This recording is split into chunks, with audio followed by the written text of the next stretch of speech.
Hi everyone, in today's video I'm gonna show to you how to add payment methods in Shopify store.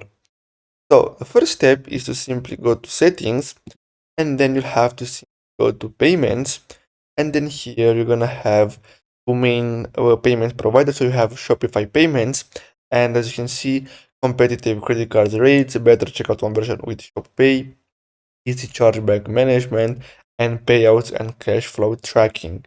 And then you have PayPal. So if you want, you can simply add PayPal.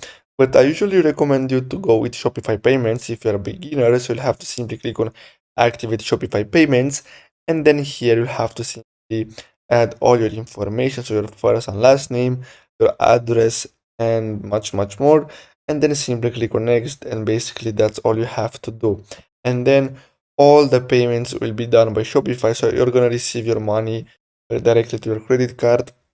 But if you want, you can go on and click on add payment method, and then you can simply choose other providers. So you can search by payment method or by provider, depending on what you want. So you can see you have JP Morgan, you have Affirm, you have Afterpay, you have Alipay, and as you can see, you have plenty of options. So you'll have to simply select them. So click on them and then simply click again on them and then simply click on install, and basically you're gonna get redirected and then you'll have to connect your account. So click on install. So I'm gonna go with Klarna to show you, and after that, as you can see, you're gonna have to connect your Klarna account, and that's all you have to do. So I really hope you found this video helpful. Don't forget to like and subscribe, and I'll see you in the next video. Thanks for watching.